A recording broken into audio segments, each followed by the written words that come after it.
ನಮಸ್ಕಾರ ವೀಕ್ಷಕರೇ, cinema reels ಚಾನಲ್ಗೆ ನಿಮಗೆಲ್ಲ ಆತ್ಮೀಯ ಸ್ವಾಗತ. ನಾನಿವತ್ತು 2023ರಲ್ಲಿ ರಿಲೀಸ್ ಆಗಿರೋ ನೇರು ಅನ್ನೋ ಮಲಯಾಳಂ ಮೂವಿಯನ್ನು ಎಕ್ಸ್ಪ್ಲೈನ್ ಮಾಡ್ತಾ ಇದ್ದೀನಿ. ಮೂವಿಯ ಮೊದಲನೇ ಸೀನ್ನಲ್ಲಿ ಪೊಲೀಸರು ಒಂದು ಹುಡುಗಿಯ ಮನೆಗೆ ಬರೋದನ್ನ ತೋರಿಸ್ತಾರೆ. ಆ್ಯಕ್ಚುಲಿ ಆ ಹುಡುಗಿಯ ಮೇಲೆ ಅತ್ಯಾಚಾರ ನಡೆದಿದೆ ಅನ್ನೋದು ನಮಗೆ ಗೊತ್ತಾಗುತ್ತೆ. ಜೊತೆಗೆ ಆ ಹುಡುಗಿ ಬ್ಲೈಂಡ್ ಕೂಡ ಆಗಿರ್ತಾಳೆ. ಪೊಲೀಸರು ಆ ಹುಡುಗಿನ ಹಾಸ್ಪಿಟಲ್ಗೆ ಕರ್ಕೊಂಡು ಹೋಗ್ತಾರೆ. ಡಾಕ್ಟರ್ ಸ್ಯಾಂಪಲ್ನ ಕಲೆಕ್ಟ್ ಮಾಡ್ಕೊಂಡ್ಮೇಲೆ ಅವಳನ್ನ ಮನೆಗೆ ವಾಪಸ್ ಕಳಿಸ್ತಾರೆ.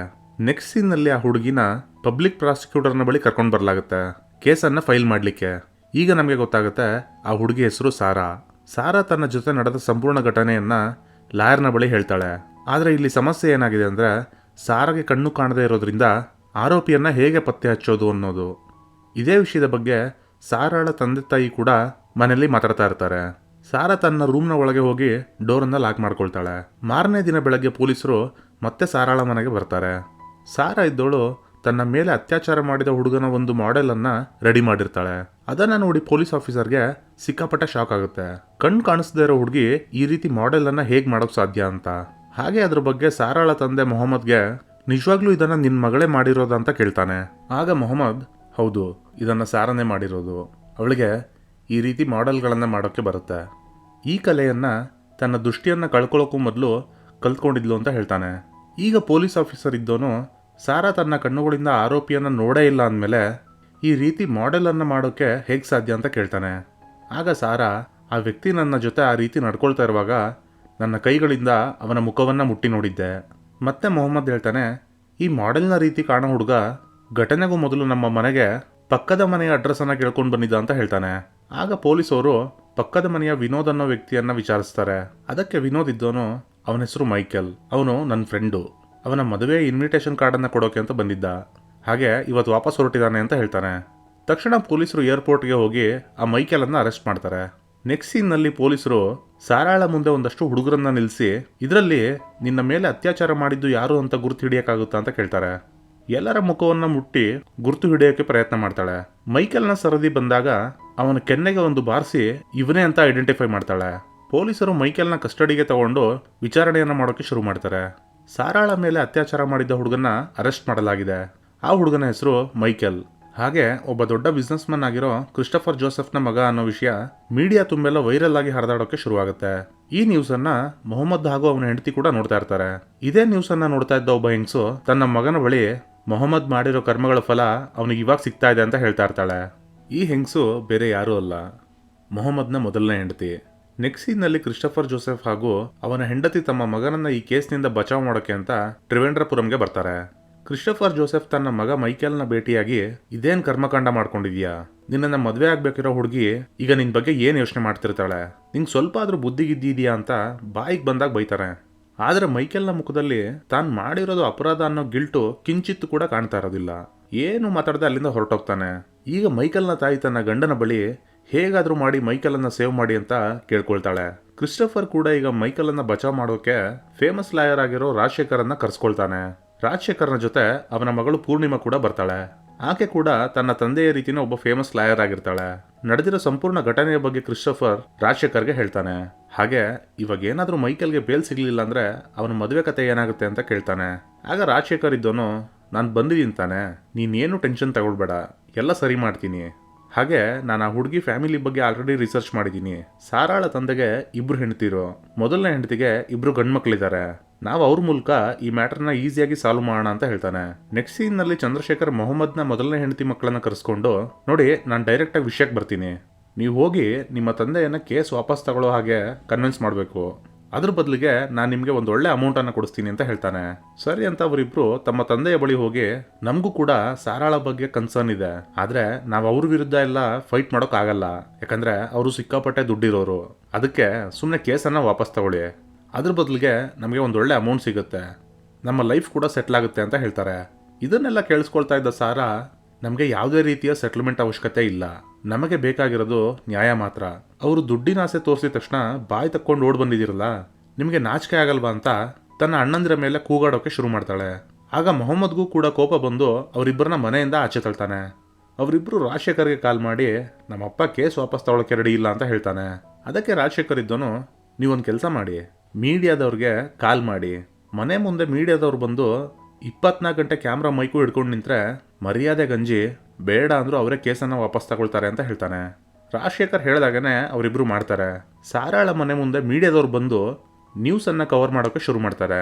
ಮೀಡಿಯಾದವರು ಸಾರಾಳ ಮನೆ ಮುಂದೆ ನಿಂತಿರೋದನ್ನ ನೋಡಿದ ಪೊಲೀಸ್ ಆಫೀಸರ್ ಮೊಹಮ್ಮದ್ಗೆ ಕಾಲ್ ಮಾಡಿ, ನೀವು ಯಾವುದೇ ಕಾರಣಕ್ಕೂ ಮೀಡಿಯಾದವ್ರಿಗೆ ಏನೂ ರಿಯಾಕ್ಟ್ ಮಾಡಬೇಡಿ, ಯಾಕಂದ್ರೆ ಈಗ ಸಾರಾಳ ಕೇಸನ್ನು ತಗೊಂಡಿರೋದು ರಾಜಶೇಖರ್.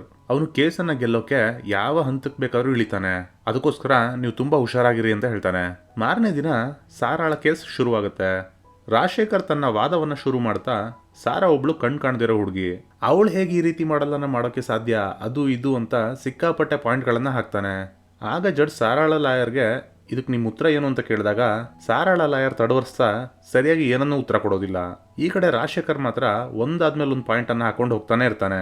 ರಾಜಶೇಖರ್ ಫಸ್ಟ್ ಹಿಯರಿಂಗ್ ನಲ್ಲೇ ಈ ಕೇಸನ್ನ ಗೆದ್ಬಿಡ್ತಾನೆ ಅಂತ ನಮ್ಗನ್ಸುತ್ತೆ. ಆಗ ಸಾರಾಳ ಲಾಯರ್ ಇದ್ದೋನು ಇನ್ನೂ ಕೂಡ ಎವಿಡೆನ್ಸ್ಗಳನ್ನ ಕಲೆಕ್ಟ್ ಮಾಡಲಾಗ್ತದೆ ಅಂತ ಹೇಳ್ತಾನೆ. ಅದಕ್ಕೆ ರಾಜಶೇಖರ್, ಯಾವ ಎವಿಡೆನ್ಸ್ಗಳು? ಇನ್ವೆಸ್ಟಿಗೇಷನ್ ಅಲ್ಲಿ ಸಿಮೆನ್ ಕೂಡ ಸಿಕ್ಕಿಲ್ಲ. ಸಾರಾಳ ಲಾಯರ್ ಬಳಿ ವ್ಯಾಲಿಡ್ ಆಗಿರೋ ಎವಿಡೆನ್ಸ್ಗಳು ಇಲ್ಲದೆ ಇರೋ ಕಾರಣಕ್ಕೆ ಜಡ್ಜ್ ಮೈಕಲ್ಗೆ ಬೇಲ್ ಅನ್ನ ಕೊಡ್ತಾರೆ. ಸಾರಾ ಮೈಕಲ್ಗೆ ಬೇಲ್ ಸಿಕ್ಕ ವಿಷಯ ಗೊತ್ತಾಗಿ ತುಂಬಾನೇ ಬೇಜಾರಾಗ್ತಾಳೆ. ನೆಕ್ಸ್ಟ್ ಸೀನ್ ನಲ್ಲಿ ರಾಜಶೇಖರ್ ಮೈಕಲ್ ಅನ್ನ ಕರೆಸ್ಕೊಂಡು ಘಟನೆ ನಡೆದ ದಿನ ಏನೇನ್ ನಡೀತು ಅನ್ನೋದನ್ನ ಕ್ಲಿಯರ್ ಆಗಿ ಹೇಳೋಕೆ ಹೇಳ್ತಾನೆ. ಯಾಕಂದ್ರೆ ರಾಜಶೇಖರ್ಗೆ ಗೊತ್ತಿರುತ್ತೆ ಮೈಕಲ್ ಅಪರಾಧಿ ಅಂತ. ಆದ್ರೂ ಹಣದ ಆಸೆಗೋಸ್ಕರ ಅವನನ್ನ ಬಚಾವ್ ಮಾಡ್ತಾ ಇರ್ತಾನೆ. ಅದೇ ದಿನ ರಾತ್ರಿ ರಾಜಶೇಖರ್ ಹಾಗೂ ಪೂರ್ಣಿಮಾ ಜೊತೆಲಿ ಊಟ ಮಾಡ್ತಾ ಇರ್ತಾರೆ. ಪೂರ್ಣಿಮಾ ಈ ಕೇಸ್ನ ಬಗ್ಗೆ ಮಾತಾಡ್ತಾ ಮೈಕಲ್ಗೆ ಶಿಕ್ಷೆ ಆಗಲೇಬೇಕು ಅಂತ ಹೇಳ್ತಾಳೆ. ಅದಕ್ಕೆ ರಾಜಶೇಖರ್ ಇದ್ದನು, ನಾವು ಹಾಗೆ ಮಾಡೋಕೆ ಸಾಧ್ಯ ಇಲ್ಲ, ಯಾಕಂದ್ರೆ ಮೈಕಲ್ನ ತಂದೆ ಸಿಕ್ಕಾಪಟ್ಟ ಶ್ರೀಮಂತ, ನಾನಿಲ್ಲ ಅಂದ್ರೆ ಏನು, ಇನ್ನೊಬ್ಬ ದೊಡ್ಡ ಲಾಯರ್ನಿಟ್ಟು ಕೇಸನ್ನು ನಡೆಸ್ತಾನೆ ಅಂತ ಹೇಳ್ತಾನೆ. ನೆಕ್ಸ್ಟ್ ಸೀನಲ್ಲಿ ಪೊಲೀಸ್ ಆಫೀಸರ್ ಮೊಹಮ್ಮದ್ ನನ್ನ ಭೇಟಿಯಾಗಿ, ನಾನು ನಿಂಗೆ ನ್ಯಾಯವನ್ನು ಕೊಡಿಸ್ಬೇಕಂತ ತುಂಬ ಪ್ರಯತ್ನ ಮಾಡ್ತಾ ಇದ್ದೀನಿ, ಆದರೆ ಈ ಕೇಸನ್ನು ಬೇರೆ ಆಫೀಸರ್ಗೆ ಕೊಡೋ ಪ್ಲಾನನ್ನು ನಡೆಸ್ತಾ ಇದ್ದಾರೆ. ಹಾಗಾಗಿ ಸಾರಾಳ ಕೇಸನ್ನು ನಡೆಸೋಕೆ ಒಂದು ಸ್ಪೆಷಲ್ ಪಬ್ಲಿಕ್ ಪ್ರಾಸಿಕ್ಯೂಟರ್ನ ಅಪ್ಲಿಕೇಶನನ್ನು ಹಾಕೋಣ. ನನಗೆ ಹೋಮ್ ಮಿನಿಸ್ಟರ್ ಆಫೀಸ್ನಲ್ಲಿ ಪರಿಚಯ ಇರೋರು ಇದ್ದಾರೆ, ಅವ್ರ ಮೂಲಕ ಈ ಅಪ್ಲಿಕೇಶನ್ ಅನ್ನ ಬೇಗ ಮೂವ್ ಮಾಡಿಸ್ತೀನಿ ಅಂತ ಹೇಳ್ತಾನೆ. ಮೊಹಮ್ಮದ್ ಕೂಡ ಅದಕ್ಕೆ ಒಪ್ಕೊಳ್ತಾನೆ. ಮತ್ತೆ ಪೊಲೀಸ್ ಆಫೀಸರ್ ಹೇಳ್ತಾನೆ, ನಿಮ್ಮ ಹತ್ರ ತುಂಬಾ ಜನ ಲಾಯರ್ಗಳು ಬಂದು ನಾವು ಸಾರಾಳ ಕೇಸನ್ನ ತಗೊಳ್ತೀವಿ ಅಂತ ಹೇಳ್ತಾರೆ, ಆದ್ರೆ ನೀವು ಮಾತ್ರ ಯಾರನ್ನು ಎಂಟರ್ಟೈನ್ ಮಾಡಬೇಡಿ, ಯಾಕಂದ್ರೆ ಸಿಕ್ಕಾಪಟ್ಟೆ ಚರ್ಚೆಯಲ್ಲಿರೋ ಈ ಕೇಸನ್ನ ತಗೊಂಡು ತಮ್ಮ ಬೆಳೆಯನ್ನ ಬೇಯಿಸ್ಕೊಳ್ಳೋಕೆ ಬಂದಿರ್ತಾರೆ ಅಷ್ಟೇ. ಪೊಲೀಸ್ ಆಫೀಸರ್ನ ಮಾತು ನಿಜವಾಗುತ್ತೆ. ಮೊಹಮ್ಮದ್ನ ಭೇಟಿಯಾಗೋಕೆ ಸುಮಾರು ಜನ ಲಾಯರ್ಗಳು ಬರ್ತಾರೆ, ಆದ್ರೆ ಮೊಹಮ್ಮದ್ ಮಾತ್ರ ಯಾರನ್ನು ಎಂಟರ್ಟೈನ್ ಮಾಡಲ್ಲ. ಪೊಲೀಸ್ ಆಫೀಸರ್ ಹೀಗೆ ದಾರಿಲಿ ಹೋಗ್ತಾ ಇರುವಾಗ ಒಬ್ಬ ಲೇಡಿಯನ್ನ ನೋಡ್ತಾನೆ. ಆಕೆ ಹೆಸರು ಅಹಾನಾ. ಸೋಷಿಯಲ್ ಕಾಸ್ಗೋಸ್ಕರ ಕೆಲಸವನ್ನ ಮಾಡ್ತಾ ಇರ್ತಾಳೆ. ಜೊತೆಗೆ ಆ ಪೊಲೀಸ್ ಆಫೀಸರ್ನ ಒಳ್ಳೆ ಫ್ರೆಂಡ್ ಕೂಡ ಆಗಿರ್ತಾಳೆ. ಆ ಪೊಲೀಸ್ ಆಫೀಸರ್ ಅಹಾನಾಗೆ, ನಿನ್ ಫ್ರೆಂಡ್ ವಿಜಯ್ ಇವಾಗ ಎಲ್ಲಿ ಸಿಗ್ತಾನೆ, ನಾನು ಅವನನ್ನೇ ಹುಡುಕ್ತಾ ಇದ್ದೀನಿ ಅಂತ ಹೇಳ್ತಾನೆ. ಈಗ ಇಬ್ರು ಸೇರಿ ವಿಜಯ್ ಮೋಹನ್ ಮನೆಗೆ ಹೋಗ್ತಾರೆ. ವಿಜಯ್ ಮೋಹನ್ಗೆ ಸಾರಾಳ ಕೇಸ್ನ ಬಗ್ಗೆ ಕಂಪ್ಲೀಟ್ ಆಗಿ ಹೇಳ್ತಾರೆ. ಆದ್ರೆ ವಿಜಯ್ ಮೋಹನ್ ಇದ್ದನು, ನಾನು ಈ ಕೇಸನ್ನ ತಗೊಳಕ್ಕಾಗಲ್ಲ ಅಂತ ಹೇಳ್ತಾನೆ. ಯಾಕಂದ್ರೆ ಹಲವಾರು ವರ್ಷಗಳಿಂದ ವಿಜಯ್ ಮೋಹನ್ ಯಾವುದೇ ಕೇಸನ್ನ ತಗೊಂಡಿರಲ್ಲ. ಹಾಗೆ ಇಷ್ಟು ವರ್ಷಗಳಲ್ಲಿ ಕೇಸನ್ನ ಯಾವ ರೀತಿ ಗೆಲ್ಬೇಕನ್ನೋದನ್ನು ಕೂಡ ಮರ್ತು ಹೋಗಿದ್ದೀನಿ. ಅದಕ್ಕೆ ಈ ಕೇಸ್ನ ವಿಷಯಗಳಿಂದ ನನ್ನನ್ನು ದೂರ ಇಟ್ಬಿಡಿ ಅಂತ ಹೇಳ್ತಾನೆ. ಆಗ ಅಹಾನ, ಸರಿ ಒಂದೇ ಒಂದು ಸರಿ ನಾನು ಕರ್ಕೊಂಡು ಹೋಗೋ ಜಾಗಕ್ಕೆ ಬನ್ನಿ, ಆಮೇಲೆ ನಿಮಗೆ ಕೇಸ್ ತಗೊಳ್ಬೇಕು ಅಂತ ಅನಿಸ್ದೇ ಹೋದ್ರೆ ನಾವು ನಿಮ್ಮನ್ನ ಫೋರ್ಸ್ ಮಾಡಲ್ಲ ಅಂತ ಹೇಳಿ ವಿಜಯ್ ಮೋಹನ್ನ ಸಾರಾಳ ಮನೆಗೆ ಕರ್ಕೊಂಡು ಬರ್ತಾರೆ. ಮೊದಲಿಗೆ ವಿಜಯ್ ಮೋಹನ್ ಕೇಸ್ನ ಬಗ್ಗೆ ಮಾತಾಡೋಕೆ ಸ್ವಲ್ಪ ಯೋಚನೆ ಮಾಡ್ತಾನೆ. ಆದ್ರೆ ಸಾರಾಳ ಜೊತೆ ನಡೆದಿರೋ ಘಟನೆ ಹಾಗೂ ಅವಳ ಮುಖವನ್ನು ನೋಡಿ ಸರಿ ಅಂತ ಮಾತಾಡ್ತಾನೆ. ಆಗ ಸಾರಾ ಇದ್ದವಳು ನಡೆದ ಘಟನೆಯ ಬಗ್ಗೆ ಸಂಪೂರ್ಣವಾಗಿ ಹೇಳಿ, ಸರ್ ಪ್ಲೀಸ್ ನನಗೆ ನ್ಯಾಯವನ್ನು ಕೊಡಿಸಿ ಅಂತ ರಿಕ್ವೆಸ್ಟ್ ಮಾಡ್ಕೊಳ್ತಾಳೆ. ವಿಜಯ್ ಮೋಹನ್ಗೂ ಕೂಡ ತುಂಬಾನೇ ಫೀಲ್ ಆಗಿ ಸಾರಾಳ ಕೇಸನ್ನು ನಡೆಸೋಕೆ ಒಪ್ಕೊಳ್ತಾನೆ. ಮೊಹಮ್ಮದ್ ಪೊಲೀಸ್ ಆಫೀಸರ್ನ ಬಳಿ, ನೀವೀಗ ಕರ್ಕೊಂಡು ಬಂದಿರೋ ವ್ಯಕ್ತಿ ಸುಮಾರು ವರ್ಷಗಳಿಂದ ಕೇಸೇ ತಗೊಂಡಿಲ್ಲ ಅಂತೀರಾ, ನಿಜವಾಗ್ಲೂ ಈ ಮನುಷ್ಯನ ಕೈಯಲ್ಲಿ ನಮ್ಮ ಕೇಸನ್ನು ಗೆಲ್ಲೋಕ್ಕಾಗುತ್ತಾ ಅಂತ ಕೇಳ್ತಾನೆ. ಆಗ ಪೊಲೀಸ್ ಆಫೀಸರ್, ನಾನು ಕರ್ಕೊಂಡು ಬಂದಿರೋ ವ್ಯಕ್ತಿಗೆ ಕಾನೂನಿನ ಇಂಚಿಂಚು ಗೊತ್ತಿದೆ ಅಂತ ಹೇಳ್ತಾನೆ. ಹಾಗಿದ್ಮೇಲೆ ಇಷ್ಟು ವರ್ಷ ಅವ್ನು ಯಾಕೆ ಯಾವ ಕೇಸನ್ನು ತಗೊಂಡಿಲ್ಲ ಅಂತೇಳಿ ಮತ್ತೆ ಮೊಹಮ್ಮದ್ ಕೇಳ್ತಾನೆ. ಆಗ ಅಹಾನ ಇದ್ದಳು, ವಿಜಯ್ ಮೋಹನ್ ಶುರುನಲ್ಲಿ ಲಾಯರ್ ಆದಾಗ ರಾಜಶೇಖರ್ನ ಕೆಳಗೆ ಜೂನಿಯರ್ ಲಾಯರ್ ಆಗಿ ಕೆಲಸವನ್ನ ಮಾಡ್ತಾ ಹಲವಾರು ಕೇಸ್ಗಳನ್ನ ಗೆಲ್ತಾ ಇದ್ದ.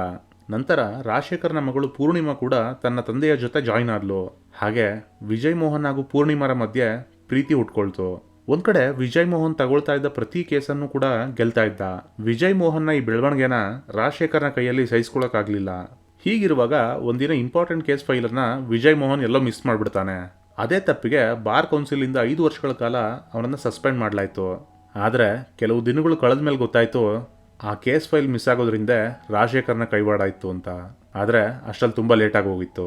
ಇದರಿಂದ ಪೂರ್ಣಿಮಾ ಕೂಡ ವಿಜಯ್ ಮೋಹನ್ನಿಂದ ದೂರವಾಗಿ ಬೇರೊಬ್ಬ ಫೇಮಸ್ ಲಾಯರ್ನ ಜೊತೆ ಮದುವೆ ಆದ್ಲು. ವಿಜಯ್ ಮೋಹನ್ 5 ವರ್ಷಗಳ ಸಸ್ಪೆನ್ಷನ್ ಮುಗಿದ ಮೇಲೆ ಮತ್ತೆ ಕೇಸನ್ನು ತಗೊಳ್ಳೋಕೆ ಶುರು ಮಾಡಿದ್ದ. ಆದರೆ ಇವನನ್ನು ಬಿಟ್ಟರೆ ಮತ್ತೆ ನಮ್ಮನ್ನೆಲ್ಲ ಹಿಂದೆ ಹಾಕಿ ಮುಂದೆ ಹೋಗ್ಬಿಡ್ತಾನೆ ಅಂತ ತುಳಿಯೋ ಪ್ರಯತ್ನವನ್ನ ಮಾಡಿದ್ರು ಅಂತ ಅಹಾನ ಹೇಳ್ತಾಳೆ. ಈಗ ವಿಜಯ್ ಮೋಹನ್ ಈ ಕೇಸ್ನ ಮೇಲೆ ಸೀರಿಯಸ್ ಆಗಿ ವರ್ಕ್ ಮಾಡ್ತಾ ಇರ್ತಾನೆ. ಹಾಗೆ ನ್ಯೂಸ್ನಲ್ಲಿ ಈ ಕೇಸನ್ನ ಕೇವಲ ದುಡ್ಡು ಕೀಳೋಕ್ಕೋಸ್ಕರ ಹಾಕಿರೋದಷ್ಟೇ ಅಂತೇಳಿ ರಾಜಶೇಖರ್ ಹೇಳ್ತಾ ಇರೋದನ್ನ ವಿಜಯ್ ಮೋಹನ್ ನೋಡ್ತಾನೆ. ಮಾರನೇ ದಿನದಿಂದಾನೇ ಈ ಕೇಸ್ಗೆ ಸಂಬಂಧಪಟ್ಟ ಎವಿಡೆನ್ಸ್ಗಳನ್ನ ಕಲೆ ಹಾಕೋಕೆ ಶುರು ಮಾಡ್ತಾನೆ. ವಿಜಯ್ ಮೋಹನ್ ಪೊಲೀಸ್ ಆಫೀಸರ್ನ ಬಳಿ ಹೋಗಿ ಸಾರಾ ರೆಡಿ ಮಾಡಿದ್ದ ಮೈಕೆಲ್ನ ಮಾಡೆಲ್ನ ಫೋಟೋಗಳು ಎಲ್ಲಿ ಅಂತ ಕೇಳ್ತಾನೆ. ಆಗ ಪೊಲೀಸ್ ಆಫೀಸರ್ ಇದ್ದೋನು ಫೋಟೋಸ್ ಫೈಲ್ನಲ್ಲೇ ಇತ್ತು, ಮೇ ಬಿ ಇವಾಗ ಬಂದಿರೋ ಹೊಸ ಇನ್ವೆಸ್ಟಿಗೇಟಿವ್ ಆಫೀಸರ್ ಆ ಫೋಟೋಗಳನ್ನ ಮಾಯ ಮಾಡಿರ್ಬೋದು ಅಂತ ಹೇಳ್ತಾನೆ. ಸಾರಾಳ ಕೇಸ್ನ ಡೇಟ್ ಕೂಡ ಬರುತ್ತೆ.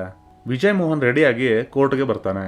ಆಗ ಅಲ್ಲಿಗೆ ಅಹಾನ ತನ್ನ ತಂಗಿಯನ್ನ ಕರ್ಕೊಂಡು ಬಂದು, ಇವಳು ಇವಾಗಿನ ಲಾ ಕಂಪ್ಲೀಟ್ ಮಾಡಿದಾಳೆ, ನಿನ್ ಜೊತೆ ಅಸಿಸ್ಟೆಂಟ್ ಆಗಿರ್ಲಿ ಅಂತ ನಾನೇ ಕರ್ಕೊಂಡು ಬಂದೆ ಅಂತ ಹೇಳ್ತಾಳೆ. ಕೋರ್ಟ್ನಲ್ಲಿ ಕೇಸ್ ಶುರುವಾಗುತ್ತೆ. ಸಾರಾಳ ಮನೆಯಲ್ಲಿ ಮನೆ ಕೆಲಸ ಮಾಡ್ತಾ ಇದ್ದ ಸೀಮಾಳನ್ನ ಕಟಕಟೆಗೆ ಕರೆಸಲಾಗುತ್ತೆ. ಸೀಮಾ ಹೇಳೋದೇನಂದ್ರೆ, ಆ ಘಟನೆ ನಡೆದ ದಿನ ಮೊಹಮ್ಮದ್ ಹಾಗೂ ಅವನ ಹೆಂಡತಿ ಯಾವುದೋ ಮದುವೆಗೆ ಅಂತ ಹೋಗಿದ್ರು. ನನಗೂ ಸ್ವಲ್ಪ ಬ್ಯಾಂಕ್ನಲ್ಲಿ ಕೆಲಸ ಇದ್ದಿದ್ರಿಂದ ನಾನು ಕೂಡ ಬ್ಯಾಂಕ್ಗೆ ಹೋಗಿದ್ದೆ. ಆದರೆ ನಾನು ಮನೆಗೆ ವಾಪಸ್ ಬರೋಷ್ಟರಲ್ಲಿ ಸಾರಾಳ ಜೊತೆ ನಡಿಬಾರ್ದ ಘಟನೆ ನಡೆದು ಹೋಗಿತ್ತು. ತಕ್ಷಣ ನಾನು ಪೊಲೀಸ್ ಅವ್ರಿಗೆ ಕಾಲ್ ಮಾಡಿದೆ. ಅಷ್ಟರಲ್ಲಿ ಮೊಹಮ್ಮದ್ ಹಾಗೂ ಅವನ ಹೆಂಡತಿ ಕೂಡ ಮನೆಗೆ ಬಂದರು ಅಂತ ಹೇಳ್ತಾಳೆ. ರಾಜಶೇಖರ್ ಸೀಮಾಳನ್ನ ಕ್ರಾಸ್ ಎಕ್ಸಾಮಿನ್ ಮಾಡ್ತಾ, ನೀನು ಬ್ಯಾಂಕ್ಗೆ ಏನಕ್ಕೆ ಹೋಗಿದ್ದೆ ಅಂತ ಕೇಳ್ತಾನೆ. ಅದಕ್ಕೆ ಸೀಮಾ, ನನ್ನ ಮನೆಯ ಲೋನ್ನ ವಿಷಯದ ಸಲುವಾಗಿ. ಆ ಬ್ಯಾಂಕ್ನಲ್ಲಿ ಮೊಹಮ್ಮದ್ನ ಪರಿಚಯದವರು ನನಗೆ ಲೋನ್ ಕೊಡಿಸ್ತೀನಿ ಅಂತ ಹೇಳಿದ್ರು, ಅದಕ್ಕೆ ಹೋಗಿದ್ದೆ ಅಂತ ಹೇಳ್ತಾಳೆ. ಈಗ ವಿಜಯ್ ಮೋಹನ್ ಸಾರಾಳ ತಾಯಿಯನ್ನ ಕಟಕಟೆಗೆ ಕರೀತಾನೆ. ಮೈಕಲ್ಲನ್ನ ಮೊದಲು ಯಾವಾಗ ಹಾಗೆ ಎಲ್ಲಿ ನೋಡಿದ್ದು ಅಂತ ಕೇಳ್ತಾನೆ. ಅದಕ್ಕೆ ಸಾರಾಳ ತಾಯಿ 24ನೇ ತಾರೀಕು ಸಂಜೆ ಅವನು ತನ್ನ ಫ್ರೆಂಡ್ನ ಅಡ್ರೆಸ್ಸನ್ನು ಕೇಳ್ಕೊಂಡು ಬಂದಾಗಲೇ ಮೊದಲು ನಾನು ಅವನನ್ನು ನೋಡಿದ್ದು. ಅದೇ ಸಮಯದಲ್ಲಿ ನಾವು ಒಂದು ಮದುವೆಗೆ ಹೋಗೋ ವಿಷಯದ ಬಗ್ಗೆ ಕೂಡ ಮಾತಾಡ್ತಾ ಇದ್ವಿ. ನಂತರ ಅವನು ತನ್ನ ಫ್ರೆಂಡ್ನ ಅಡ್ರೆಸ್ಗೆ ಹೋದ ಅಂತ ಹೇಳ್ತಾಳೆ. ಆಗ ವಿಜಯ್ ಮೋಹನ್ ಇದ್ದವನು, ಅಂದರೆ ಮೈಕಲ್ ಮೊದಲಿಗೆ ಸಾರಾಳನ್ನ ನೋಡ್ದ, ಜೊತೆಗೆ ನೀವು ಮದುವೆಗೆ ಮನೆಯಿಂದ ಆಚೆ ಹೋಗ್ತಾ ಇರೋ ವಿಷಯವನ್ನ ಕೇಳಿಸ್ಕೊಂಡ ನಂತರ ಅಲ್ಲಿಂದ ಹೋದ ಅಂತ ಹೇಳ್ತಾನೆ. ಈಗ ರಾಜಶೇಖರ್ನ ಸರದಿ ಬರುತ್ತೆ. ರಾಜಶೇಖರ್ ಇದ್ದವನು ಸಾರಾಳ ತಾಯಿ ಮೇಲಿನ ಆರೋಪ ಮಾಡೋಕ್ಕೆ ಶುರು ಮಾಡ್ತಾನೆ. ನಿನ್ನ ಕ್ಯಾರೆಕ್ಟರ್ ಸರಿ ಇಲ್ಲ, ಮೊಹಮ್ಮದ್ಗೆ ಆಲ್ರೆಡಿ ಮದುವೆಯಾಗಿ ಮಕ್ಕಳಿದ್ದಾರೆ ಅನ್ನೋ ವಿಷಯ ಗೊತ್ತಿದ್ದೂ ಅವನನ್ನ ಮದುವೆ ಆಗಿದೆಯಾ, ಯಾಕಂದ್ರೆ ನಿನ್ನ ಗಂಡನಿಗಿಂತ ಅವನ ಹತ್ರ ಜಾಸ್ತಿ ಹಣ ಇತ್ತು ಅಂತ. ಹಾಗೆ ಸಾರಾ ಮೊಹಮ್ಮದ್ನ ಸ್ವಂತ ಮಗಳ ಅಂತ ಕೇಳ್ತಾನೆ. ಅದಕ್ಕೆ ಸಾರಾಳ ತಾಯಿ, ಇಲ್ಲ, ಸಾರಾ ಹುಟ್ಟಿದ ನಂತರ ನಾನು ಮೊಹಮ್ಮದ್ನ ಮದುವೆ ಆದೆ ಅಂತ ಹೇಳ್ತಾಳೆ. ಮೊಹಮ್ಮದ್ನ ಬಳಿ ಇದ್ದ ಆಸ್ತಿಯನ್ನ ನೋಡಿ ನೀನು ಅವನನ್ನ ಮದುವೆ ಆಗಿದೆಯಾ ಅಲ್ವಾ ಅಂತ ಆರೋಪವನ್ನ ಮಾಡ್ತಾನೆ. ಆಗ ಸಾರಾಳ ತಾಯಿ ಅಳೋಕೆ ಶುರು ಮಾಡ್ತಾಳೆ. ನಂತರ ಮೊಹಮ್ಮದನ್ನ ಕಟಕಟೆಗೆ ಕರೆಯಲಾಗುತ್ತೆ. ರಾಜಶೇಖರ್ ಮತ್ತೆ ತನ್ನ ವರಸೆಯನ್ನ ಶುರು ಮಾಡ್ತಾನೆ. ನಿಜ ಹೇಳು, ನೀನವತ್ತು ನಿನ್ನ ಹೆಂಡತಿನ ಮದುವೆ ಫಂಕ್ಷನ್ ನಲ್ಲಿ ಬಿಟ್ಟು ಮನೆಗೆ ವಾಪಸ್ ಬಂದು ನೀನೇ ಸಾರಾಳ ಮೇಲೆ ಅತ್ಯಾಚಾರ ಮಾಡಿದ್ಯಾ ಅಂತ ಅವನ ಮೇಲೇನೆ ಆರೋಪ ಮಾಡ್ತಾನೆ. ಕೋರ್ಟ್ನಲ್ಲಿ ಮತ್ತೆ ಮುಂದಿನ ಡೇಟನ್ನು ಕೊಡಲಾಗುತ್ತೆ. ವಿಜಯ್ ಮೋಹನ್ ಸಾರಾಳನ್ನ ಭೇಟಿಯಾಗಿ ಕೋರ್ಟ್ನಲ್ಲಿ ರಾಜಶೇಖರ್ ನಿನಗೆ ಇಲ್ಲ ಸಲ್ಲದ ಪ್ರಶ್ನೆಗಳನ್ನು ಕೇಳಿ ನಿನ್ನನ್ನು ಸಿಗಾಕ್ಸೋಕೆ ಟ್ರೈ ಮಾಡ್ತಾನೆ. ಅದಕ್ಕೆ ಅವನು ಕೇಳೋ ಪ್ರಶ್ನೆಗಳಿಗೆ ಉತ್ತರ ಗೊತ್ತಿದ್ರೆ ಮಾತ್ರ ಉತ್ತರ ಕೊಡು. ಅಕಸ್ಮಾತ್ ಅವ್ನು ಕೇಳೋ ಪ್ರಶ್ನೆಗಳಿಗೆ ನಿಮಗೆ ಉತ್ತರ ಗೊತ್ತಿಲ್ಲ ಅಂದರೆ ಅಥವಾ ಅರ್ಥ ಆಗಲಿಲ್ಲ ಅಂದರೆ ಸುಮ್ಮನೆ ನಿಂತ್ಕೋ, ನಾನು ಅಬ್ಜೆಕ್ಷನನ್ನು ಮಾಡ್ತೀನಿ ಅಂತ ಹೇಳ್ತಾನೆ. ಮಾರನೇ ದಿನ ಸಾರಾಳನ್ನ ಕಟಕಟೆಗೆ ಕರೆಯಲಾಗುತ್ತೆ. ಮೊದಲಿಗೆ ವಿಜಯ್ ಮೋಹನ್, ನೀನು ನಿನ್ನ ಕಣ್ಣಿನ ದೃಷ್ಟಿಯನ್ನು ಹೇಗೆ ಕಳ್ಕೊಂಡೆ ಅಂತ ಕೇಳ್ತಾನೆ.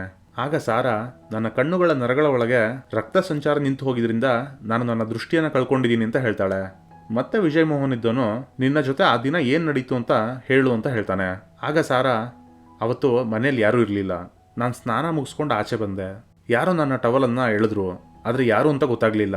ಹಾಗೆ ನನ್ನನ್ನು ಬೆಡ್ ಮೇಲೆ ಎಳ್ಕೊಂಡು ಹೋಗಿ ನೀನೇನಾದರೂ ಕಿರ್ಚಾಡಿದ್ರೆ ಸಾಯಿಸ್ಬಿಡ್ತೀನಿ ಅಂತ ಧಮಕಿ ಹಾಕ್ದ.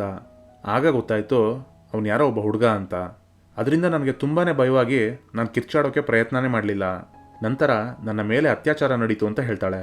ಈಗ ರಾಜಶೇಖರ್ ಸಾರಾಳನ್ನ ಕ್ರಾಸ್ ಎಕ್ಸಾಮಿನ್ ಮಾಡೋಕೆ ಬರ್ತಾನೆ. ನೀನು ಈ ರೀತಿ ಮಾಡೆಲ್ಗಳನ್ನು ಮಾಡೋದನ್ನ ಯಾರಿಂದ ಕಲ್ತ್ಕೊಂಡೆ ಅಂತ ಕೇಳ್ತಾನೆ. ಅದಕ್ಕೆ ಸಾರಾ, ನನ್ನ ತಂದೆಯಿಂದ ಅಂತ ಉತ್ತರ ನೀಡ್ತಾಳೆ. ಮತ್ತೆ ರಾಜಶೇಖರ್ ಕೇಳ್ತಾನೆ, ನೀನು ಆ ಹುಡುಗನ ಮಾಡೆಲನ್ನು ಹೇಗೆ ಮಾಡಿದೆ, ಅದು ಕೂಡ ಕಣ್ಣಿಂದ ನೋಡ್ದಿರಾನೆ. ಆಗ ಸಾರಾ ಇದ್ದಳು, ಆ ಸಮಯದಲ್ಲಿ ನಾನು ಅವನ ಮುಖವನ್ನು ಮುಟ್ಟಿದ್ದೆ ಅಂತ ಹೇಳ್ತಾಳೆ. ರಾಜಶೇಖರ್ ತನ್ನ ಪ್ರಶ್ನೆಗಳ ನಡುವೆ ಮೊಹಮ್ಮದ್ನನ್ನ ಪದೇ ಪದೇ ತರ್ತಾನೆ ಇರ್ತಾನೆ. ಹಾಗೆ ಹೇಳ್ತಾನೆ, ಬಹುಶಃ ನಿನ್ನ ತಂದೆನೇ ನಿನ್ನ ಮೇಲೆ ಅತ್ಯಾಚಾರ ಮಾಡಿರ್ಬೋದು. ಕೋರ್ಟ್ನಲ್ಲಿ ರಾಜಶೇಖರ್ ನಿನ್ನನ್ನು ಈ ರೀತಿನೇ ಸಿಗಾಕ್ಸೋಕೆ ಟ್ರೈ ಮಾಡ್ತಾನೆ ಅಂತ ವಿಜಯ್ ಮೋಹನ್ ಸಾರಾಳನ್ನ ಮೊದಲೇ ಪ್ರಿಪೇರ್ ಮಾಡಿದ್ದ ಕಾರಣ ಸಾರಾ ರಾಜಶೇಖರ್ನ ಯಾವುದೇ ಪ್ರಶ್ನೆಗಳಿಗೆ ತಡವರ್ಸ್ದೇನೆ ಸರಿಯಾಗಿ ಉತ್ತರಗಳನ್ನ ನೀಡ್ತಾಳೆ. ಮತ್ತೆ ರಾಜಶೇಖರ್ ಇದ್ದನು, ಅಲ್ಲ, ನಿನ್ ಜೊತೆ ಅಂತ ದುಷ್ಕೃತ್ಯ ನಡೀತಾ ಇದ್ರು ಕೂಡ ಆ ಹುಡುಗನ ಮುಖ ಮುಟ್ಟಿ ನೋಡಿದೆ ಅಂತ ಹೇಳ್ತೀಯಲ್ಲ, ಎಂತ ವಿಚಿತ್ರ ಹುಡುಗಿ ಇರ್ಬೇಕು ನೀನು ಅಂತ ಅವಳನ್ನ ಟ್ರಿಗರ್ ಮಾಡೋಕೆ ಟ್ರೈ ಮಾಡ್ತಾನೆ. ಆದ್ರೆ ಸಾರಾ ಅದಕ್ಕೆ ಏನೂ ಸಹ ರೆಸ್ಪಾಂಡ್ ಮಾಡಲ್ಲ.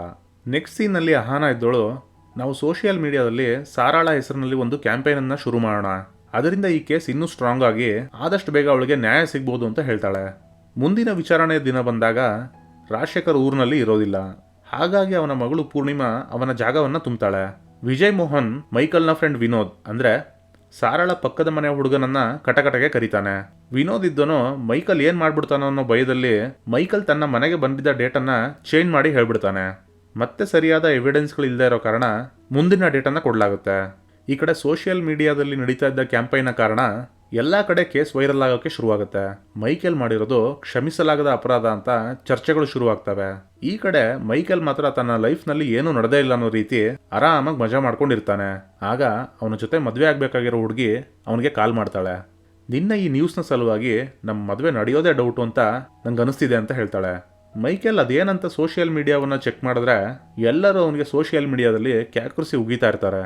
ಅದರಿಂದ ಸಿಕ್ಕಾಪಟ್ಟೆ ಕೋಪಗೊಂಡ ಮೈಕೆಲ್ ಗೂಂಡಾಗಳನ್ನ ಕರ್ಕೊಂಡು ಸಾರಳ ಮನೆಗೆ ಹೋಗಿ ನೀವು ಈ ಕೇಸನ್ನ ವಾಪಸ್ ತಗೊಂಡ್ರೆ ಸರಿ, ಇಲ್ಲಾಂದ್ರೆ ಇದಕ್ಕೂ ಹೀನಾಯ ಪರಿಸ್ಥಿತಿಯನ್ನ ಎದುರಿಸಬೇಕಾಗುತ್ತೆ ಅಂತ ಧಮಕಿಯನ್ನ ಹಾಕ್ತಾನೆ. ಮಾರನೇ ದಿನ ವಿಜಯ್ ಮೋಹನ್ ಈ ವಿಷಯವನ್ನ ಕೋರ್ಟ್ನಲ್ಲಿ ಇಡ್ತಾನೆ. ಎಲ್ಲಿವರೆಗೂ ಈ ಹುಡುಗ ಆಚೆ ಇರ್ತಾನೋ ಅಲ್ಲಿವರೆಗೂ ಸಾರಳ ಫ್ಯಾಮಿಲಿ ಸೇಫ್ ಆಗಿರೋಕೆ ಸಾಧ್ಯನೇ ಇಲ್ಲ. ನಿನ್ನ ಹತ್ರ ಇದಕ್ಕೆಲ್ಲ ಎವಿಡೆನ್ಸ್ಗಳು ಇಲ್ಲದೆ ಇರೋ ಕಾರಣ ನಾನು ಮೈಕೆಲ್ನ ಬೇಲನ್ನ ಕ್ಯಾನ್ಸಲ್ ಮಾಡೋಕ್ಕೋಗಲ್ಲ ಅಂತ ಜಡ್ಜ್ ಹೇಳ್ತಾರೆ. ಹಾಗೆ ಕೇಸ್ಗೆ ಸಂಬಂಧಪಟ್ಟವ್ರನ್ನ ಒಬ್ಬೊಬ್ಬರಾಗಿ ಕರೆಸಿ ವಿಚಾರಣೆಯನ್ನ ಮಾಡಲಾಗುತ್ತೆ. ನೆಕ್ಸ್ಟ್ ಸೀನ್ ನಲ್ಲಿ ಕಟಕಟಗೆ ಬಂದ ಡಾಕ್ಟರ್ ಸಾರಾಗೆ ಮೆಡಿಕಲ್ ಎಕ್ಸಾಮಿನೇಷನ್ ಮಾಡಿದ ಸಂದರ್ಭದಲ್ಲಿ ಅವಳ ಬಾಡಿಯಲ್ಲಿ ಯಾವುದೇ ತರಹದ ಸೀಮೆನ್ ಸಿಕ್ಕಿರ್ಲಿಲ್ಲ, ಅದರಿಂದ ನಮಗೆ ಹೆಚ್ಚಾಗಿ ಏನು ತಿಳಿದು ಬಂದಿಲ್ಲ ಅಂತ ಹೇಳ್ತಾಳೆ. ಪೊಲೀಸ್ ಆಫೀಸರ್ನ ಕಟಕಟಗೆ ಕರೆಸಿದಾಗ ಆತ ನಿಜವನ್ನ ಹೇಳ್ತಾನೆ. ಸಾರಾ ರೆಡಿ ಮಾಡಿದ್ದ ಮಾಡೆಲ್ ಅನ್ನ ಎಲ್ಲಾ ಆಂಗಲ್ ಗಳಿಂದ ಫೋಟೋಸ್ ಅನ್ನ ತಗೊಂಡಿದ್ವಿ, ಯಾಕಂದ್ರೆ ಅದು ಯಾವಾಗ ಬೇಕಾದ್ರೂ ಮುರಿದೋಗ್ಬೋದಾಗಿತ್ತು.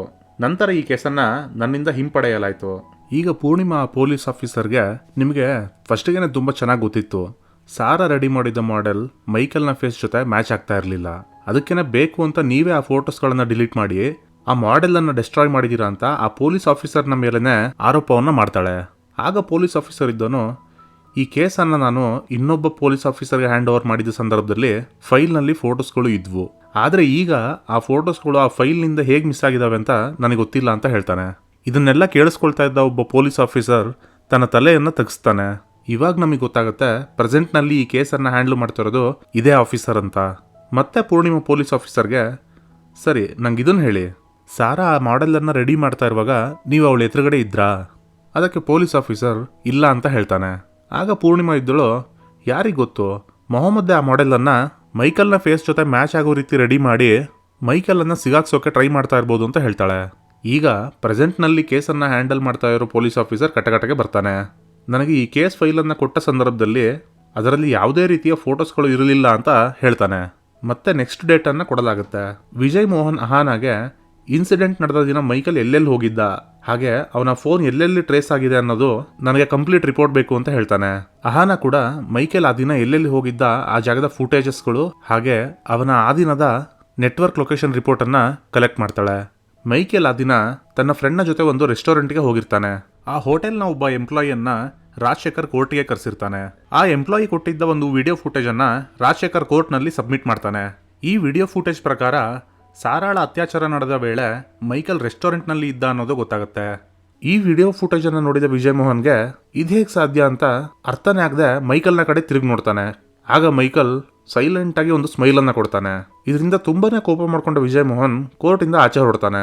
ನಂತರ ಕೂಲ್ ಆಗಿ ಆ ವಿಡಿಯೋ ಫುಟೇಜ್ ಅನ್ನ ಗಮನಿಸೋಕೆ ಶುರು ಮಾಡ್ತಾನೆ. ಈಗ ಆ ವಿಡಿಯೋ ಫುಟೇಜ್ ಅಲ್ಲಿ ಅವನಿಗೇನೋ ಒಂದು ಡೀಟೇಲ್ ಸಿಗುತ್ತೆ. ಮಾರನೇ ದಿನ ಪೊಲೀಸ್ ಆಫೀಸರ್ನ ಕರ್ಕೊಂಡು ಆ ರೆಸ್ಟೋರೆಂಟ್ಗೆ ಹೋಗ್ತಾನೆ. ವಿಜಯ್ ಮೋಹನ್ ಕೋರ್ಟ್ನಲ್ಲಿ ಬಂದು ಸಾಕ್ಷಿ ಹೇಳಿದ್ದ ಎಂಪ್ಲಾಯಿ ಬಳಿ ಹೋಗಿ ನನಗೆ ನಿಜವಾದ ಫುಟೇಜ್ ಹಾಗೆ ನಿಜವಾದ ಸ್ಟೋರಿ ಬೇಕು ಅಂತ ಹೇಳ್ತಾನೆ.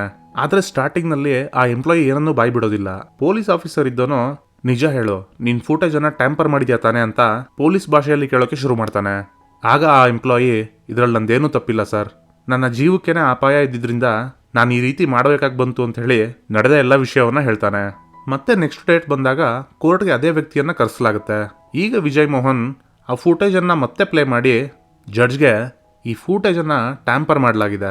ಸೂಕ್ಷ್ಮವಾಗಿ ಗಮನಿಸಿದ್ರೆ ವಿಡಿಯೋದಲ್ಲಿರೋ ಮಿರರ್ನಲ್ಲಿ ಒಂದು ವೆಸಲ್ ಇದೆ, ಆದ್ರೆ ಸಡನ್ ಆಗಿ ಕೆಲ ಹೊತ್ತಿನಲ್ಲೇ ಅದು ಮಾಯವಾಗ್ಬಿಡುತ್ತೆ. ಇದರ ಅರ್ಥ ಏನಂದ್ರೆ ಘಟನೆ ನಡೆದ ಸಮಯದಲ್ಲಿ ಮೈಕಲ್ ಅಲ್ಲಿದ್ದ ಅಂತ ತೋರ್ಸೋಕೋಸ್ಕರ ಈ ಫುಟೇಜ್ ಅನ್ನ ಈ ರೀತಿ ಎಡಿಟ್ ಮಾಡಲಾಗಿದೆ ಅಂತ ಹೇಳ್ತಾನೆ. ಆಗ ರೆಸ್ಟೋರೆಂಟ್ ನ ಎಂಪ್ಲಾಯಿ, ನನಗೆ ಈ ರೀತಿ ಮಾಡೋಕೆ ಹೇಳಿದ್ದೆ ಲಾಯರ್ ರಾಜಶೇಖರ್ ಅಂತ ಹೇಳ್ತಾನೆ. ಹಾಗೆ ಇನ್ನೊಂದು ವಿಡಿಯೋನ ಪ್ಲೇ ಮಾಡಿ ತೋರಿಸ್ತಾನೆ. ಆ ವಿಡಿಯೋದಲ್ಲಿ ಖುದ್ದು ರಾಜಶೇಖರೇ ನಿಂತ್ಕೊಂಡು ವಿಡಿಯೋ ಫುಟೇಜ್ ಅನ್ನ ಎಡಿಟ್ ಮಾಡಿಸ್ತಾ ಇರ್ತಾನೆ. ಮತ್ತೆ ರೆಸ್ಟೋರೆಂಟ್ ಎಂಪ್ಲಾಯಿ ಇದ್ದೋನು, ಇವ್ರು ಯಾವಾಗ ಬೇಕಾದ್ರೂ ನನ್ನ ವಿರುದ್ಧನೇ ತಿರುಗಿ ಬೀಳ್ಬೋದು ಅಂತ ಯೋಚನೆ ಮಾಡಿ ನಾನು ಕೂಡ ಯಾವುದಕ್ಕೂ ಪ್ರೂಫ್ಗೆ ಇರಲಿ ಅಂತ ಒಂದು ವಿಡಿಯೋ ಮಾಡಿ ಇಟ್ಕೊಂಡಿದ್ದೆ ಅಂತ ಹೇಳ್ತಾನೆ. ವಿಡಿಯೋ ಫುಟೇಜ್ ಅನ್ನ ಟ್ಯಾಂಪರ್ ಮಾಡಿದ್ರಿಂದ ರಾಜಶೇಖರ್ ಮೇಲೆ ಒಂದು ಎನ್ಕ್ವೈರಿಯನ್ನ ಹಾಕಿ ಈ ಕೇಸ್ನಿಂದ ಅವನನ್ನ ಆಚೆ ಹಾಕ್ತಾರೆ. ಇದರಿಂದ ರಾಜಶೇಖರ್ಗೆ ಸಿಕ್ಕಾಪಟ್ಟೆ ಅವಮಾನವಾಗುತ್ತೆ. ನೆಕ್ಸ್ಟ್ ಸೀನ್ ನಲ್ಲಿ ರಾಜಶೇಖರ್ನ ಜಾಗದಲ್ಲಿ ಪೂರ್ಣಿಮಾ ಕೇಸನ್ನ ನಡೆಸೋಕೆ ಶುರು ಮಾಡ್ತಾಳೆ. ಪೂರ್ಣಿಮಾ ಮೈಕೆಲ್ನ ಸಿಮ್ ಆಪರೇಟರ್ ಅನ್ನ ಕಟಕಟೆಗೆ ಕರೀತಾಳೆ. ಘಟನೆ ನಡೆದ ದಿನ ಮೈಕೆಲ್ನ ನೆಟ್ವರ್ಕ್ ಎಲ್ಲೆಲ್ಲಿ ಟ್ರೇಸ್ ಆಗಿದೆ ಅನ್ನೋದನ್ನ ಹೇಳು ಅಂತ ಹೇಳ್ತಾಳೆ. ಅದಕ್ಕೆ ಆ ವ್ಯಕ್ತಿ ಆ ದಿನ ಬೆಳಗ್ಗೆ 6 ಗಂಟೆಯಿಂದ ಮಧ್ಯಾಹ್ನ 3 ಗಂಟೆವರೆಗೆ ತ್ರಿವೇಂದ್ರಪುರಂ ಇಂದ ಕಂಟಲೂರ್ಗೆ ಟ್ರಾವೆಲ್ ಆಗಿದೆ ಅಂತ ಹೇಳ್ತಾನೆ. ಅಂದ್ರೆ ಇದರ ಅರ್ಥ ಸಾರಾಳ ಮೇಲೆ ಅತ್ಯಾಚಾರ ನಡೆದ ವೇಳೆ ಮೈಕೆಲ್ ತ್ರಿವೇಂದ್ರಪುರಂನಲ್ಲಿ ಇರಲೇ ಇಲ್ಲ. ನೆಕ್ಸ್ಟ್ ಸೀನ್ ನಲ್ಲಿ ವಿಜಯ್ ಮೋಹನ್ ಮೈಕೆಲ್ನ ಡ್ರೈವರ್ ಅನ್ನ ಕಟಕಟೆಗೆ ಕರೀತಾನೆ. ಹಾಗೆ ಘಟನೆ ನಡೆದ ದಿನ ಬೆಳಗ್ಗೆ ನೀನ್ ಎಲ್ಲಿದ್ದೆ ಅಂತ ಕೇಳ್ತಾನೆ. ಅದಕ್ಕೆ ಅವನು ಹೇಳ್ತಾನೆ, ನಾನ್ ಮನೇಲೇ ಇದ್ದೆ. ಆಗ ವಿಜಯ್ ಮೋಹನ್ ಇದ್ದೋನು ನಿನ್ನ ಹಾಗೂ ಮೈಕೆಲ್ನ ನಂಬರ್ ಟ್ರಾವೆಲಿಂಗ್ ಅಲ್ಲಿ ಇತ್ತು ಅಂತ ರಿಪೋರ್ಟ್ ಹೇಳ್ತಾ ಇದೆಯಲ್ಲ ಅಂತ ಹೇಳ್ತಾನೆ. ಡ್ರೈವರ್ಗೆ ಲೈಟ್ ಆಗಿ ಭಯ ಆಗೋಕೆ ಶುರುವಾಗುತ್ತೆ. ಸಡನ್ ಆಗಿ ನನ್ನ ಫೋನನ್ನ ಮೈಕೆಲ್ನ ಕಾರ್ನಲ್ಲೇ ಮರ್ತ್ಬಿಟ್ಟಿದ್ದೆ ಅಂತ ಸುಳ್ಳನ್ನ ಹೇಳ್ತಾನೆ. ಆದ್ರೆ ವಿಜಯ್ ಮೋಹನ್ ಅವತ್ತು ನೀನು ಮೈಕೆಲ್ನ ಕಾರನ್ನ ಡ್ರೈವ್ ಮಾಡ್ತಾ ಇದ್ದಿದ್ದಕ್ಕೆ ನನ್ನ ಹತ್ರ ಪ್ರೂಫ್ ಇದೆ ಅಂತ ಹೇಳ್ತಾನೆ. ಈ ಪ್ರೂಫನ್ನ ಆಹನ ಕಲೆಕ್ಟ್ ಮಾಡಿರ್ತಾಳೆ. ಮತ್ತೆ ನೆಕ್ಸ್ಟ್ ಡೇಟ್ ಅನ್ನ ಕೊಡಲಾಗುತ್ತೆ. ನೆಕ್ಸ್ಟ್ ದಿನ ಪೂರ್ಣಿಮಾ ಮೈಕೆಲ್ನ ಫ್ರೆಂಡ್ಸ್ ಅನ್ನ ಕಟಕಟೆಗೆ ಕರೆದು ಘಟನೆ ನಡೆದ ದಿನ ಮೈಕೆಲ್ ನಿಮ್ಮನ್ನ ಭೇಟಿಯಾಗೋಕೆ ಬಂದಿದ್ನಾ ಅಂತ ಕೇಳ್ತಾಳೆ. ಅದಕ್ಕೆ ಅವನ ಫ್ರೆಂಡ್ಸ್ ಎಲ್ಲರೂ ಹೌದು ಅಂತ ಹೇಳ್ತಾರೆ. ವಿಜಯ್ ಮೋಹನ್ ಮೈಕೆಲ್ನ ಫ್ರೆಂಡ್ಸ್ಗೆ ಆ ದಿನ ಮೈಕೆಲ್ ಯಾವ ಕಲರ್ ಡ್ರೆಸ್ ಅನ್ನ ಹಾಕೊಂಡಿದ್ದ, ಹಾಗೆ ಯಾವ ಕಾರ್ನಲ್ಲಿ ಬಂದಿದ್ದ ಅಂತ ಪ್ರಶ್ನೆಯನ್ನ ಕೇಳ್ತಾನೆ. ಈ ರೀತಿ ಪ್ರಶ್ನೆಗಳು ಬರುತ್ತೆ ಅಂತ ಎಕ್ಸ್ಪೆಕ್ಟ್ ಮಾಡದೇ ಇದ್ದ ಅವರೆಲ್ಲ ಕನ್ಫ್ಯೂಸ್ ಆಗಿ ಸರಿಯಾಗಿ ಉತ್ತರವನ್ನ ಕೊಡೋದಿಲ್ಲ. ಈಗ ವಿಜಯ್ ಮೋಹನ್ ಇದೆಲ್ಲದಕ್ಕಿಂತ ಇಂಪಾರ್ಟೆಂಟ್ ಆಗಿ ಮೈಕೆಲ್ನ ಕಾರ್ 27ನೇ ತಾರೀಕು ಮಧ್ಯಾಹ್ನ 12 ಗಂಟೆಗೆ ಯಾವ ಕಾರಿನ ಮುಂದೆ ಪಾಸ್ ಆಗಿತ್ತೋ ಆ ಕಾರಿನ ಡ್ಯಾಶ್ ಕ್ಯಾಮ್ ಫುಟೇಜ್ ಅನ್ನ ಪ್ಲೇ ಮಾಡಿ ತೋರಿಸ್ತಾನೆ. ಆ ವಿಡಿಯೋದಲ್ಲಿ ಆ ಕಾರನ್ನ ಮೈಕೆಲ್ ಅಲ್ಲ, ಬದಲಿಗೆ ಮೈಕೆಲ್ನ ಡ್ರೈವರ್ ಆ ಕಾರನ್ನ ಓಡಿಸ್ತಾ ಇರ್ತಾನೆ. ಈಗ ಮೈಕೆಲ್ ಹಾಗೂ ಅವನ ಡ್ರೈವರ್ ಹೇಳಿದ್ದೆಲ್ಲ ಸುಳ್ಳು ಅಂತ ಪ್ರೂವ್ ಆಗುತ್ತೆ. ಜೊತೆಗೆ ವಿಜಯ್ ಮೋಹನ್ ಒಂದು ರೇಪ್ ಕೇಸ್ನ ಡಾಕ್ಯುಮೆಂಟ್ ಅನ್ನ ಜಡ್ಜ್ಗೆ ಕೊಡ್ತಾನೆ. ಈ ರೇಪ್ ಕೇಸ್ ಕೂಡ ಮೈಕೆಲ್ನ ಮೇಲೆನೆ ಫೈಲ್ ಆಗಿತ್ತು, ಆದ್ರೆ ಹಣದ ಪ್ರಭಾವದಿಂದ ಈ ಕೇಸನ್ನ ಮುಚ್ಚಿ ಹಾಕಲಾಯ್ತು ಅಂತ ಹೇಳ್ತಾನೆ. ಇದನ್ನೆಲ್ಲ ಕೇಳಿದ ಜಡ್ಜು ಫೈನಲ್ ಹಿಯರಿಂಗ್ ನ ಡೇಟ್ ಅನ್ನ ಕೊಡ್ತಾರೆ. ಕೆಲವು ದಿನಗಳ ನಂತರ ಫೈನಲ್ ಹಿಯರಿಂಗ್ ನ ದಿನ ಬರುತ್ತೆ. ವಿಜಯ್ ಮೋಹನ್ ಪೂರ್ತಿ ಸ್ಟೋರಿಯನ್ನ ಹೇಳೋಕೆ ಶುರು ಮಾಡ್ತಾನೆ. ಮೈಕೆಲ್ ತನ್ನ ಫ್ರೆಂಡ್ ಅನ್ನ ಭೇಟಿ ಮಾಡೋಕೆ ಬಂದಿದ್ದ, ಆದ್ರೆ ಅವನ ಮನೆಯ ಅಡ್ರೆಸ್ ಸರಿಯಾಗಿ ಗೊತ್ತಾಗದೆ ಸಾರಾಳ ಮನೆಗೆ ಹೋಗಿ ಆ ಅಡ್ರೆಸ್ ಅನ್ನ ಕೇಳಿದಾನೆ. ಅದೇ ಮೊದಲ ಸಾರಿ ಸಾರಾಳನ್ನ ಕೂಡ ನೋಡಿದಾನೆ. ಹಾಗೆ ಮೊಹಮ್ಮದ್ ಹಾಗೂ ಅವನ ಹೆಂಡತಿ ಮದುವೆಗೆ ಹೋಗ್ತಾ ಇರೋ ವಿಷಯವನ್ನ ಕೇಳಿಸ್ಕೊಂಡಿದ್ದಾನೆ. ನಂತರ ಮೈಕೆಲ್ ತನ್ನ ಫ್ರೆಂಡ್ನ ಮನೆಯಲ್ಲೇ ಇದ್ದು ಮೊಹಮ್ಮದ್ ಹಾಗೂ ಅವನ ಹೆಂಡತಿ ಮದುವೆಗೆ ಹೋಗೋದನ್ನೇ ಕಾಯ್ತಾ ಇರ್ತಾನೆ. ಅದೇ ಸಮಯದಲ್ಲಿ ತನ್ನ ಡ್ರೈವರ್ಗೆ ಕಾಲ್ ಮಾಡಿ ಬೇರೆ ಒಂದು ಕಾರ್ನಲ್ಲಿ ಬರೋಕೆ ಹೇಳಿದಾನೆ. ಮೈಕೆಲ್ನ ಫ್ರೆಂಡ್ ತನ್ನ ಕೆಲಸಕ್ಕೆ ಅಂತ ಆಚೆ ಹೋದಾಗ ಮೈಕೆಲ್ ತನ್ನ ಕಾರನ್ನ ಚೇಂಜ್ ಮಾಡ್ಕೊಂಡಿದ್ದಾನೆ. ಹಾಗೆ ತನ್ನ ಮೊಬೈಲ್ ಅನ್ನ ಡ್ರೈವರ್ಗೆ ಕೊಟ್ಟು ನೇರವಾಗಿ ಕಂಟಲೂರ್ಗೆ ಹೋಗಕ್ಕೆ ಹೇಳಿದಾನೆ. ಸಾರಾಳ ಮನೆಯಲ್ಲಿ ಯಾರು ಇಲ್ಲ ಅನ್ನೋ ವಿಷಯವನ್ನ ಕನ್ಫರ್ಮ್ ಮಾಡ್ಕೊಂಡು ಟೆರೆಸ್ ಅನ್ನ ಹತ್ಕೊಂಡು ಅಲ್ಲಿಂದ ಮನೆಯ ಒಳಗೆ ಹೋಗಿದ್ದಾನೆ. ಹಾಗೆ ಯಾವುದೇ ರೀತಿಯ ಎವಿಡೆನ್ಸ್ ಗಳನ್ನ ಬಿಡದೆ ಸಾರಾಳ ಮೇಲೆ ಅತ್ಯಾಚಾರವನ್ನ ಮಾಡಿದ್ದಾನೆ. ಸಾರಾಗೆ ಮೊದಲೇ ಕಣ್ ಕಾಣಿಸ್ತಾ ಇದ್ದಿದ್ರಿಂದ ಅವಳಿಗೆ ಅವನಿಂದ ತಪ್ಪಿಸ್ಕೊಂಡು ಹೋಗೋಕ್ ಕೂಡ ಸಾಧ್ಯ ಆಗಿಲ್ಲ. ಇದೇ ಕಾರಣಕ್ಕೆ ಆಕೆ ಅವನ ಮುಖವನ್ನ ಮುಟ್ಟಿದಾಳೆ, ಅವನ ಮುಖ ಯಾವ ರೀತಿ ಇದೆ ಅಂತ ತಿಳ್ಕೊಳ್ಳೋಕೆ. ನಂತರ ತನಗಿದ್ದ ಕಲೆಯನ್ನ ಬಳಸ್ಕೊಂಡು ಅವನ ಮಾಡೆಲ್ ಅನ್ನ ರೆಡಿ ಮಾಡಿ ಅದನ್ನ ಪ್ರೂಫ್ ಆಗಿ ಪೊಲೀಸರಿಗೆ ಕೊಟ್ಟಿದ್ದಾಳೆ. ಇಷ್ಟೆಲ್ಲ ನಡೆದು ಸಾರಾ ಮೈಕೆಲ್ ಅನ್ನ ಇವನೇ ಆರೋಪಿ ಅಂತ ಗುರ್ತು ಹಿಡಿದ್ಮೇಲೆ ಕೂಡ ಎಲ್ಲರೂ ಅವನನ್ನ ನಿರ್ದೋಷಿ ಅಂತ ಪ್ರೂವ್ ಮಾಡೋದ್ರಲ್ಲಿ ಬ್ಯುಸಿ ಆಗಿದ್ದಾರೆ ಅಂತ ಹೇಳ್ತಾನೆ. ಆಗ ಪೂರ್ಣಿಮಾ ಇದ್ದೋಳು, ನೀವು ಪ್ರೊಡ್ಯೂಸ್ ಮಾಡಿರೋ ಎವಿಡೆನ್ಸ್ ಎಲ್ಲ ಸುಳ್ಳು ಅಂತ ಹೇಳಿ, ಸರಿ ಆಯ್ತು, ಸಾರನೇ ಆ ಮಾಡೆಲ್ ಅನ್ನ ಮಾಡಿದಾಳೆ ಅಂತ ಇಟ್ಕೊಳ್ಳೋಣ. ಈಗ ನಾನ್ ತೋರಿಸೋ ಒಬ್ಬ ವ್ಯಕ್ತಿಯ ಮುಖವನ್ನ ಮುಟ್ಟಿ ಅದೇ ವ್ಯಕ್ತಿ ರೀತಿ ಕಾಣೋ ಒಂದು ಮಾಡೆಲ್ ಅನ್ನ ರೆಡಿ ಮಾಡಕ್ಕೆ ಅವಳ ಕೈಯಿಂದ ಸಾಧ್ಯನಾ ಅಂತ ಕೇಳ್ತಾಳೆ. ಅದಕ್ಕೆ ಸಾರಾ ಕೂಡ ಸರಿ ಅಂತ ಒಪ್ಕೊಳ್ತಾಳೆ. ಜೊತೆಗೆ ಒಂದು ಷರತ್ತನ್ನ ಕೂಡ ಹಾಕಲಾಗುತ್ತೆ. ಅದೇನಂದ್ರೆ ಸಾರಾಗೆ ಆ ವ್ಯಕ್ತಿಯ ಮುಖವನ್ನು ಮುಟ್ಲಿಕ್ಕೆ ಕೇವಲ 5 ನಿಮಿಷ ಹಾಗೂ ಮಾಡೆಲ್ ಅನ್ನ ರೆಡಿ ಮಾಡ್ಲಿಕ್ಕೆ 6 ಗಂಟೆಗಳ ಕಾಲಾವಕಾಶವನ್ನ ಕೊಡ್ಲಾಗುತ್ತೆ. ಅತಿ ಬುದ್ಧಿವಂತಿಕೆಯನ್ನು ಉಪಯೋಗಿಸಿದ ಪೂರ್ಣಿಮಾ ತನ್ನ ತಂದೆ ರಾಜಶೇಖರ್ ಅನ್ನ ಕಳಿಸ್ತಾಳೆ. ಸಾರಾ ಹಾಗೂ ರಾಜಶೇಖರ್ ಇಬ್ಬರೇ ಕೂತಿರ್ತಾರೆ. ಸಾರಾ ಅವನ ಮುಖವನ್ನ ಮುಟ್ಟಿ ಮೆಜರ್ಮೆಂಟ್ ಅನ್ನ ತಗೊಳ್ತಾ ಇರ್ತಾಳೆ. ರಾಜಶೇಖರ್ ಈಗ ಕೂಡ ತನ್ನ ಕ್ರಿಮಿನಲ್ ಬುದ್ಧಿಯನ್ನ ತೋರಿಸ್ತಾ ಪದೇ ಪದೇ ಆ ಘಟನೆಯ ಬಗ್ಗೆನೇ ನೆನ್ಪು ಮಾಡ್ತಾ ಸಾರಾಳನ್ನ ಡೈವರ್ಟ್ ಮಾಡೋಕೆ ಟ್ರೈ ಮಾಡ್ತಾ ಇರ್ತಾನೆ. 5 ನಿಮಿಷಗಳ ನಂತರ ರಾಜಶೇಖರ್ ಅಲ್ಲಿಂದ ಎದ್ದು ಹೋಗ್ತಾನೆ. ಸಾರಾ ಮಾಡೆಲ್ ಅನ್ನ ರೆಡಿ ಮಾಡೋಕೆ ಶುರು ಮಾಡ್ತಾಳೆ. ಸಾರಾ ಆ ಮಾಡೆಲ್ ಅನ್ನ ಮಾಡೋದ್ರಲ್ಲಿ ಯಶಸ್ವಿ ಆಗ್ತಾಳೋ ಇಲ್ವೋ ಅಂತ ಎಲ್ಲರೂ ತುಂಬಾ ಕುತೂಹಲದಿಂದ ಎದುರು ನೋಡ್ತಾ ಇರ್ತಾರೆ. 6 ಗಂಟೆಗಳ ನಂತರ ಸಾರಾ ರೆಡಿ ಮಾಡಿದ್ದ ಆ ಮಾಡೆಲ್ ಅನ್ನ ತಂದು ಜಡ್ಜ್ನ ಮುಂದೆ ಇಡಲಾಗುತ್ತೆ. ಸಾರಾ ರೆಡಿ ಮಾಡಿದ್ದ ಆ ಮಾಡೆಲ್ ಎಕ್ಸಾಕ್ಟ್ ಆಗಿ ರಾಜಶೇಖರ್ ತರನೇ ಕಾಣಿಸ್ತಾ ಇರುತ್ತೆ. ಈಗ ಜಡ್ಜ್ಗೆ ಕೂಡ ಇದುವರೆಗೂ ಸಾರಾ ಹೇಳ್ತಿದ್ದು ಸತ್ಯ ಅಂತ ನಂಬಬೇಕಾಗಿ ಬರುತ್ತೆ. ಕೊನೆಗೆ ಜಡ್ಜ್ ಮೈಕಲ್ಗೆ ಜೀವಾವಧಿ ಶಿಕ್ಷೆಯನ್ನ ನೀಡ್ತಾರೆ. ನೆಕ್ಸ್ಟ್ ಸೀನ್ ನಲ್ಲಿ ಸಾರಾ ಹಾಗೂ ಮೊಹಮ್ಮದ್ ತಮಗೆ ನ್ಯಾಯವನ್ನ ಕೊಡಿಸಿದ್ದಕ್ಕೆ ವಿಜಯ್ ಮೋಹನ್ಗೆ ಧನ್ಯವಾದಗಳನ್ನ ಹೇಳ್ತಾರೆ. ಇದರೊಂದಿಗೆ ಈ ಮೂವಿ ಇಲ್ಲಿಗೆ ಎಂಡ್ ಆಗುತ್ತೆ. ನಿಮಗೆ ಈ ವಿಡಿಯೋ ಎಕ್ಸ್ಪ್ಲನೇಷನ್ ಇಷ್ಟ ಆಗಿದ್ದಲ್ಲಿ ಒಂದು ಲೈಕ್ ಅನ್ನ ಮಾಡಿ. ಫಸ್ಟ್ ಟೈಮ್ ನಮ್ಮ ಚಾನಲ್ಗೆ ಬಂದಿದ್ದಲ್ಲಿ ಸಬ್ಸ್ಕ್ರೈಬ್ ಮಾಡ್ಕೊಳ್ಳಿ. ಮತ್ತೆ ಸಿಗೋಣ ಮುಂದಿನ ವಿಡಿಯೋದಲ್ಲಿ. ನಮಸ್ಕಾರ.